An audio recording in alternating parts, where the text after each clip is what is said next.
So New Zealand are through to the final. They will be playing in Dubai on Sunday. They were the better team today. South Africa bottle another semi-final. They are now played 9, won 1, lost 8 in ICC ODI competitions. The first Champions Trophy, I think it was called the Mills Cup or something, back in a time where everything in cricket was sponsored by cigarettes. That was the last time they won an ODI competition.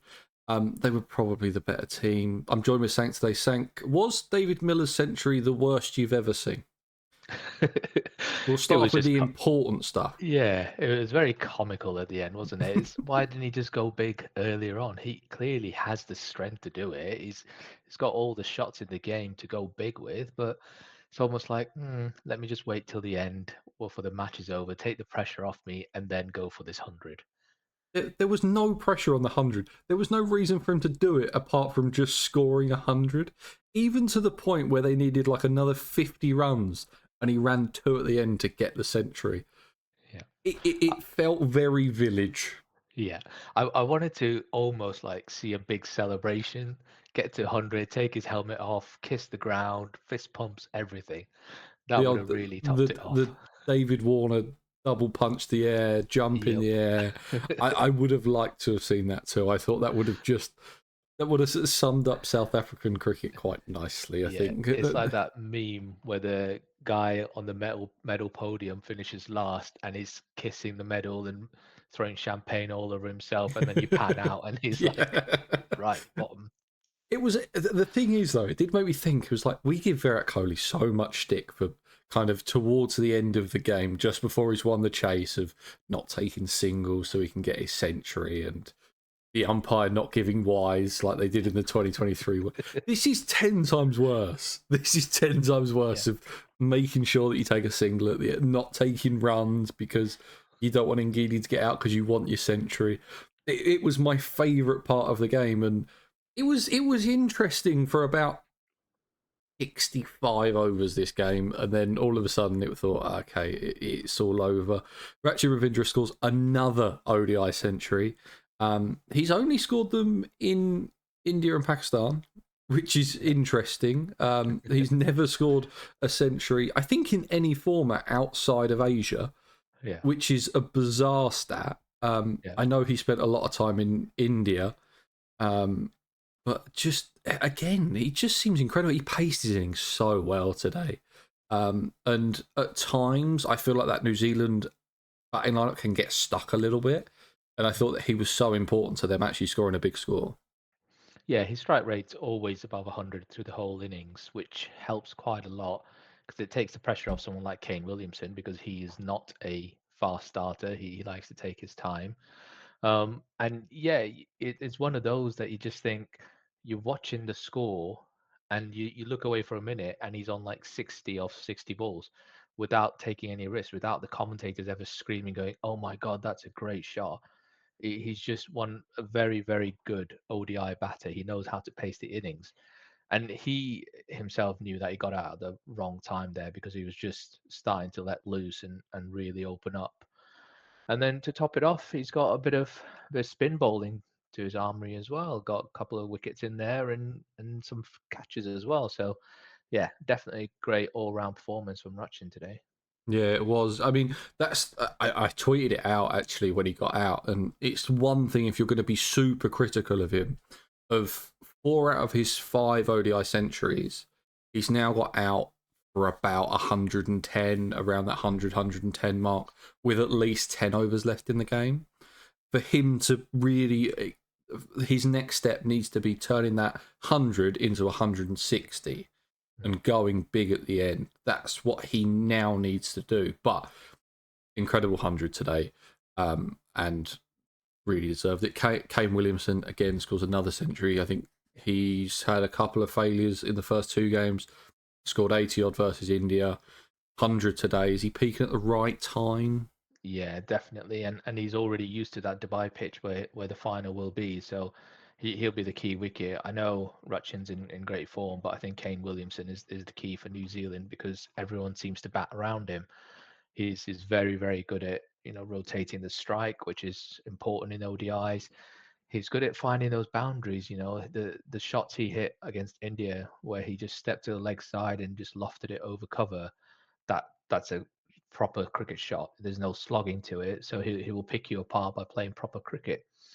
So yeah, moving forward, Rutchin and Kane Williamson, they're the key for New Zealand. But look for them to bat around Kane again in the final. Yeah, and also I think Ratchet Ravindra is so important for them getting us off to a good start. I was a little bit worried of how he'd go opening the batting, Yeah, but he seems to have just taken it in his stride. I mean, the problem is that Conway was in such bad form that him batting at three might as well have been opening anyway.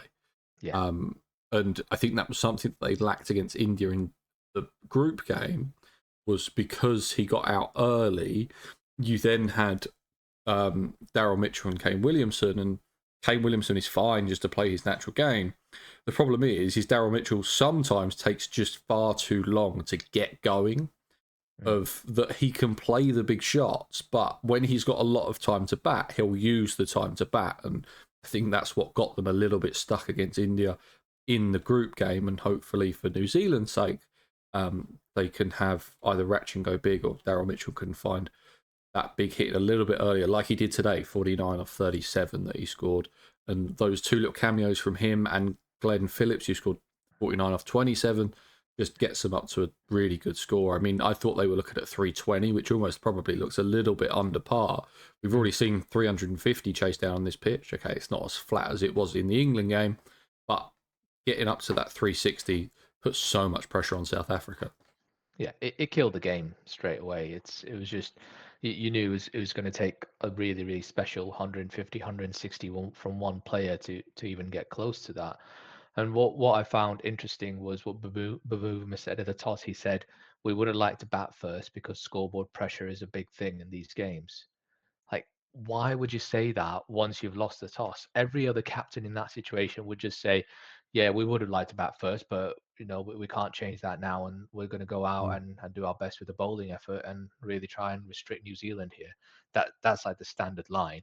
But the fact that he's already thinking about scoreboard pressure at that point kind of gave away the mindset that South Africa went into that game with. Yeah, it was a really bizarre performance from them.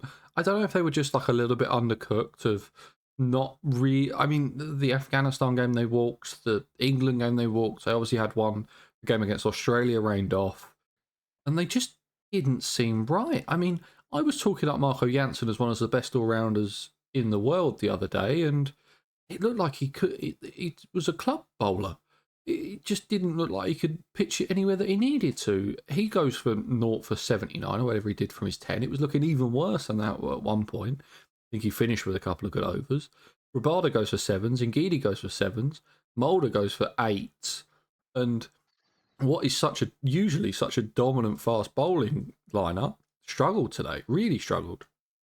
Yeah, and it's always the case with South Africa. They look amazing in group stages. They blow teams away, and you think someone like Klaasen would just easily get 50, 80s in their striking at about 160, and they get to a knockout and they suddenly change. They're a completely different team. It's like they're playing on different pitches or different grounds or what is it? They don't have the mental ability to just get over the hump and go, no, we know what we did in the group stages. Let's just repeat that. Keep it simple. Just keep the same format that we've got going. But yeah, every single competition is the same, and it must be frustrating for a South African fan because they give them so much hope in the group stages, saying, yeah, this is our year. We're going to do it. We look unbeatable, and then a different team turns up at the knockout games. Yeah, I mean, it was.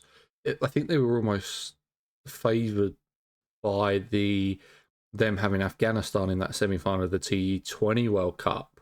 Mm, And if you remember rightly, that pitch was an absolute shocker that they played on. yeah.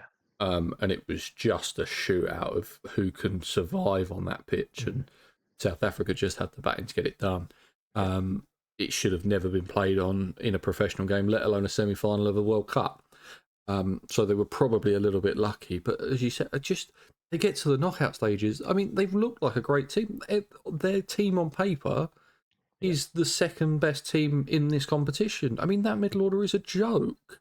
But the Yeah. fact of they just cannot get it done, and that was moved on into their batting innings as well, with Temba Bavuma's bizarre start to his innings. I think at one point he was 3 off 17, then it was 8 off 24. He just never got going. And the problem that they had is that, okay, he eventually kind of caught that strike rate up, Yeah. but because he was going so slow, it meant that Rickleton had to try and attack even more, and he lost his wicket, and he was so key for them to get off to a good start. And it just seemed like such a bizarre start. Yeah, Bavuma's he's probably more of a number three than he's an opener. You could almost have two openers like DeZorzi and Rickleton go, full guns blazing at the start, and then have Bavuma come in and start rotating the strike at that number three position. I did tweet at one point that he was consuming more balls than Bonnie Blue, but I thought yeah, maybe some of the kids might not get that reference. But you're right. If you start taking up so many balls at the start, you are just putting pressure on the rest of the lineup. Because as soon as Van der Dusen came in, he had to start attacking, and it was just same for everyone because they'd used up half the balls by the time they'd come in the middle order. It was just all pressure and 200 runs to get. Yeah, I mean, we talked about it slightly with Rohit Sharma of that he hasn't got the big scores, but he's scoring 25, 30 off 20 balls at a decent strike, and that's taking the pressure off the next person coming in because they haven't got to try and keep up with that strike rate. And it completely lost them the game for Yeah. me. I mean, that was such a big chase that they had to take on. They had to be 80, 85 for one at the end of that power play. Yeah. Oh yeah, definitely. And set up the game for the hitters like Clarkson and Miller because they would come in at that point, and if they had 120 to chase from 10 overs, you'd back them for that. Hmm. But leaving 190 or something ridiculous for them to chase, yeah, there was nowhere. They were not going to get any close to that. Yeah, I think after 20 overs, you were already looking at kind of 8.5, 9 and over. Yeah. And as good as that middle order is, it's just not going to happen. Um, and you could see, I mean, Clarkson got out to a shot that he usually puts away, that kind of back foot pull to a spinner. I thought Santner was great today, Yeah. and has really improved as a player the last couple of years. He was a bit of a bits and pieces player, and you weren't quite sure if he could bat. He was almost a little bit like a Liam Livingston, maybe slightly worse with the bat, but it wasn't proper kind of full time spin that you're expecting from him. But he is now someone that you can depend on with the ball. Yeah, his variations. It's not so much that he has like a carom ball or those. Mhm. It's just the speed and the flight variations, the subtle changes, dropping his speed by 3 miles an hour, 4 miles an hour, or darting one in, just adding a little bit more spin on one of them, flighting it. That's all it's needed. That is perfect limited overs bowling. Just keep bowling that same line and length, but just keep altering it slightly with your speed and your flight and so on. And that's all it takes because it just throws the batter off. They can't get you off for the big hits. And then they're just trying to get nerdle you. And then suddenly you come into the game because they're not trying to score big off you. Yeah, it does make me think. How much do you reckon he's learnt from Jadeja at CSK? Yeah. And learning on what he does, because that's what obviously what Jadeja does very, very well. Of that subtle, very, it doesn't turn it big. It's always at the stumps, and it felt very similar to that today, and that's how he's bowled. I thought he was great. Couple of worries for New Zealand. Jameson didn't quite look right towards the end. Henry obviously went off with a bit of a shoulder thing towards the end. Hopefully they're okay for Sunday. We have got a bit of a long break. It does seem like quite a big gap Yeah. between the semi-final and the final of what have we got, 4 days, Mm. Yeah. three It's on rest Sunday. days. Yeah. Yeah. So hopefully they're okay for it. In terms of the final, as an Indian fan, would you have preferred South Africa or New Zealand? Well, on paper, you would have taken South Africa because it would meant they would have playing in conditions they haven't played in before. Hmm. And we've talked a lot about the conditions already. But New Zealand are the right team to be there. It's I think for India the biggest psychological point was beating Australia, regardless of what happens now in the final, because of what they did in the home World Cup for India in 2023. So yeah, it's that was a big hurdle to get past. New Zealand, even though they've already beaten them, now they're used to the conditions. I think they'll probably play a different team. They might bring in an extra spinner instead of having three pacers. Injuries might impact that anyway. Um, but yeah, if I had a redo, I definitely would have picked South Africa. Yeah, I mean, I don't know what it is about New Zealand, although I've been a bit of a bogey side for India in the past. I mean, 2019 World Cup semi, 2021 World Test Championship. Obviously, they just beat them in a Test series last year. There's been a couple of occasions where New Zealand have just got the better of India. Now, I wouldn't want to pick anyone but India for this final, but I do think we have got the two best teams in this competition in the final, and I like how New Zealand can match up with the spin of Santner and Brayshaw, and you're going to get overs out of Phillips and Rachin Ravindra. I don't know what pitch we're going to play on. We could have some funny pitch stuff from India, like we have done in the past. Do we play on the one that New Zealand played on in the game, in the first game, or do we get the pitch that they played Pakistan and Australia on that didn't turn as much? I think it's none of those. It's the central wicket that they're going to play on, which Okay. it hasn't been used yet. That's what I've heard. But you think out of all the teams that are out there, New Zealand are probably best matched up to beat India.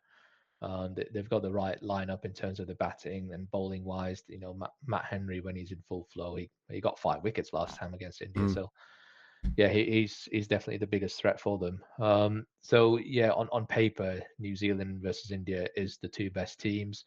They have performed like the two best teams, and it, it'll be a closer game than it was in the group stages.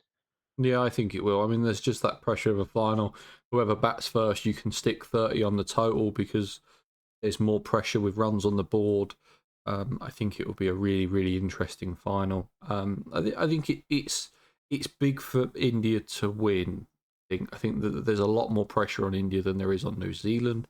You've obviously had everyone saying that, well, this competition's just set up for India to win, but they've got to go out there and do it. They've got to do the business. They're the best team in the competition. They've had favourable conditions go their way, and they've got to go and win it. I do think that New Zealand is going to be a tough test for them.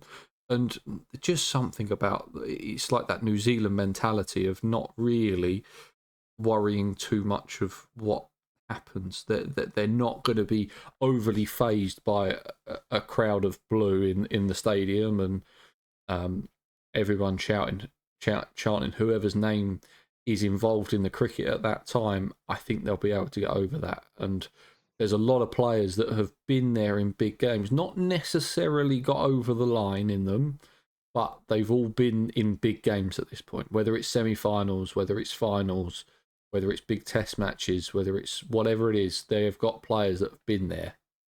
Yeah, and they've got the whole world with them. So Mm, you definitely know this tournament with all the chatter we've seen. It is India versus everyone else. mm, And it's almost like we should be thanking the BCCI and Jay Shah at the ICC because they have managed to bring the world together, which not many other people seem to have. You know, it's Jay Shah and Donald Trump who bring that hate against that one person. And as a result, everyone else unites. And I don't think I would have ever thought Donald Trump and Jay Shah would be in the same sentence, but there you go. That's a Um, credible. That's a incredible dinner, isn't it? Jay yeah. Shah and Donald Trump. Yeah, plotting out how New York can be the home of cricket. But yeah, it is they've got all the support outside the stadium, and like you said, they're not going to let the noise in the stadium phase them. They've been to more hostile environments and performed well, and they're going to carry on again. And I think if if was calling it from a non-Indian heart, I'd say New Zealand are probably favourites in going into the final. Okay. I mean, I'm now supporting against India. I was all India and really supported India all the way because I needed them to beat Australia. That was my main goal. I was anyone but Australia, even if it meant the death of cricket as we know it. Then I was supporting India yesterday. I was even a little bit nervous during the chase of that when Virat Kohli got out and thought, oh no, they couldn't throw this away, could they? That was a thought that came into my head. But now that Australia are out, I can go with the rest of the world and probably support New Zealand in this. I think it'd be nice if New Zealand win it. I think it will be. It, it's we've talked about this competition quite a lot, and how we've got to this circumstance that obviously India have a lot of kind of favourable conditions towards them. Whether it's India's fault, whether it's not India's fault, whoever's fault it is, there is definitely a lot of pressure on India to win this tournament now. Um, even a lot, even more than if it was at home. I feel like. Yeah, and you saw the same in the T20 World Cup when the early start times to accommodate the Indian audience and all of that. They had to pick their semi-final venue, so it was easier to broadcast and favorable pitch or whatever it was. But you saw the relief at the end of the game on the players because it's not the players choosing that these situations that they're put in. It's the board, ICC, or whoever's making the decisions puts these 11 players under all that pressure and scrutiny. And when they do get over the line, you just see the relief. Like they're not jumping or fist pumping or celebrating champagne everywhere. They're just like relieved. It's Mm. done. Let's just try and enjoy it and not have hate for a little bit in our comments section for the next 6 months. That's what it feels like when India wins. It's never a, oh, let's go out and stay up all night and party and drink beers and have pictures with our feet on the trophy like Mitchell Marsh did. It was just right, done. We can relax now. Our families are safe for a bit longer. Yeah. Um, do we see any retirements after the final? I did have a cheeky tweet saying Virat Kohli's next after Raheem and Stephen Smith retired today. Mm. But no, I think he'll be going to 2027. Rohit Sharma, maybe outside chance. Injuries are catching up. There's been a, his hamstring hasn't been keeping well, so possibly. Y- yeah, Rohit Sharma, although he's a big personality and a big miss, you do have Yashasvi Jaiswal in the wings, who's a Yeah. more than capable backup there. So yeah, possibly he might. And Mohammad Shami may be an outside one, but seeing the next World Cups in South Africa, I think he'll stay on because it'll be seamer friendly rather than the spinners. He's a lot younger than I thought he was. Yeah, just a bad hairline. Well, he's fixed that now, hasn't he? Yeah. That injury rehab came back with a new hairline. So Yeah. obviously some of the rehab was in Turkey or something. Yeah. Um, Kane Williamson, ODI retirement. Yeah, he's already given up on what's he given? He's given up T20s? Or am I think or did he just give up captaincy last time in I in think he uh just gave in up test captaincy, matches? didn't he? And then yeah, yeah, I'm not sure. I think he's good enough to go on till 2027. I Yeah. think there isn't anyone else who's going to take his space unless they bring back Conway, but Conway's older than him, I think, anyway. Mm. So maybe Devon Conway's possible retirement there from that team. But personally, I'd like to see Kane Williamson, Coley, and Rohit Sharma go on till the 2027 World Cup because that'll be a nice point for them to bow out. Yeah, Rohit's the one that I think that if there's going to be anyone, it's going to be him.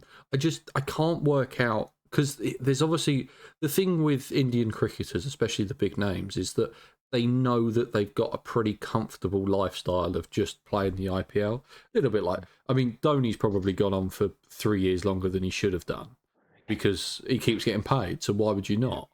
And everyone comes to the stadium and chants his name, and he's still the biggest name in for CSK. So why would you not? I mean, the IPL even changed the rules this year to make sure that To CSK accommodate him. could, Yeah. yeah, that CSK could keep it. Yeah.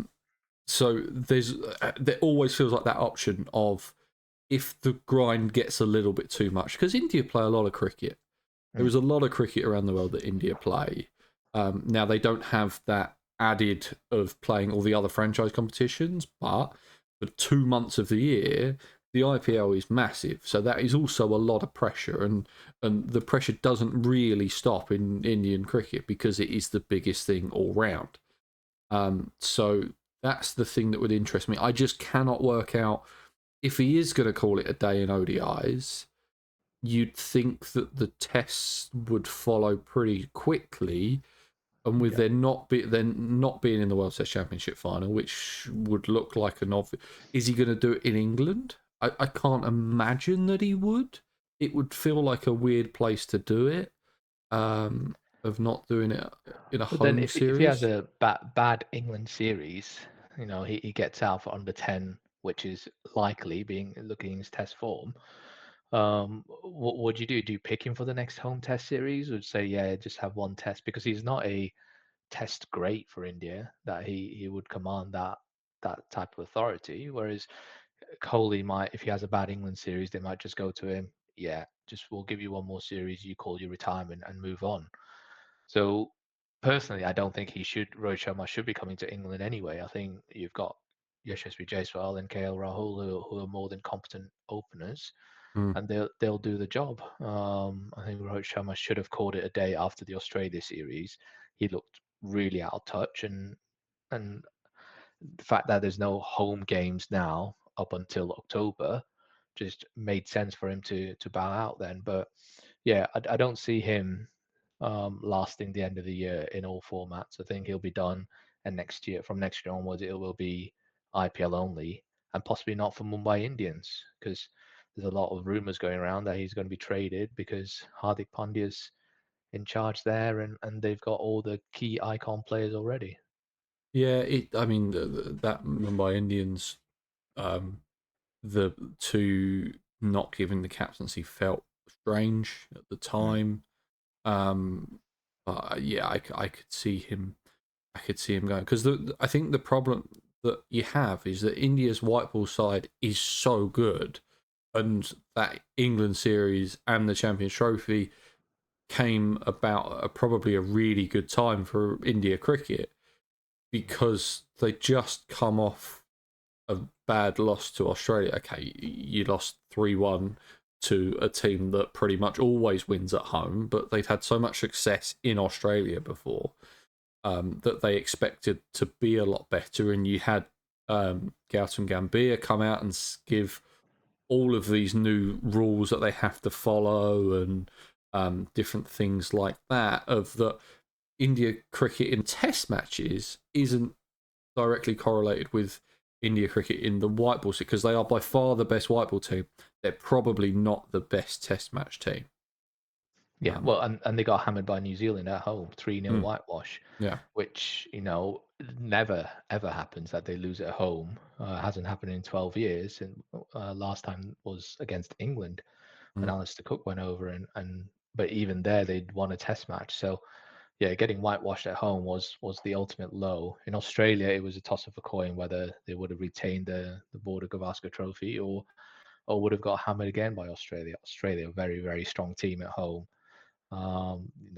They do have a great record there. So yeah, I thought it's the test team is as low as it can be now. I don't expect them to get anything out of the England series. I think it'll be a final 5-0 whitewash, unless Have you not seen England England play cricket? well, Well, unless England do in England, and that's the only thing because I don't think India's batting is strong enough to hold up in these conditions. The bowling, if Bumrah's fit, Shami's fit, and Siraj is holding his end, then I'll be quite excited to watch that. But batting wise, I'll be watching from behind the sofa. I think Boomer will be fit. I saw a video of him bowling the other day, Yeah. and he looked fine. I think there's a lot of injuries around this Champions Trophy. Maybe not Mm. the Boomer one because I think the Boomer one was quite bad. I think it was a proper side strain that he had or whatever it was, back spasms, wasn't it, that he was having? Yeah, yeah. So, but some of these injuries would have been a lot different if this was a World Cup rather than a Champions Trophy. I think you see all of the Australian fast bowlers if this is a World Yeah. Cup. Yeah, they would have pulled through. They would have been in the squad and missed a couple of games, but for the key games they would have turned up and yeah, definitely put in the stint. Um, but yeah, it's been a bizarre one. Talking about Australia, they even with all the injuries, they were just 20 runs away, and it just shows how strong a unit they are, how much depth they have in their country, and they just keep churning out players like Josh Inglis turns up and plays really well. you know, Zampa, it's suddenly looking like, you know, Shane Warne Part 2. And it's just, where do they keep finding these players and who keep performing at that stage? I mean, everyone but Cooper Connolly, bless him, he he He had a bowled right okay. there. Yeah, he bowled okay. Just could not hit the ball, and when he did, he got out. Yeah, that was a bit of a bizarre innings. I think he blocked the first one, played a miss at the next 7, and then nicked off with the 8th one. It was a bit of a bizarre innings. It was in an alternative universe how Sam Constas Test career goes. Yeah. If he didn't reverse ramp Boomer and cricket would have been in a much better place. Um, but no, I mean, in terms of the one thing I will say about Australia, if we are on the topic of, I don't think that the players coming through are as good as we necessarily think they are. I think you look at that ODI lineup of, okay, Smith retired today, obviously. Are they going into a tournament with Fraser McGurk, Cooper Connolly, Ben Dwarshus? Okay, Spencer Johnson's okay, but even the players that seem to be coming up are 30. There's not a Jaiswal, there's not a Rachin Ravindra, there's not a Harry Brook that's coming through at the moment that's gonna be world class that I can necessarily see. Now it's Australia and they'll just pull someone out and they'll put him into the test team and he'll score 700 runs in a test series because that's what Australians do. But at this moment in time, I cannot see them being as good as they are now in 3 years' time. And in 2007, we said the exact same thing when they had Shane Watson, Ricky Ponting, Glenn McGrath, Brad Hodge. Who else was in that team? Michael Clark. All those great players. We thought, oh yeah, that's it. They're all retiring. They won't win any more World Cups for the next 20 years. They had a blip in 2011 when they lost to India in that World Cup, and then they won again in 2015, semi-final in 2019, won again in 2023. I am never ruling out Australia. I will not rest until someone has won more world. I don't care who it is, but someone needs to win more world titles in Australia just to put them back in their place. But yeah, they are too good, and they will always find talent. Well, if it's any consolation, I think the next 7 ICC competitions are in India. So we should be okay. I think you've got 26, 29, and 31 at the moment.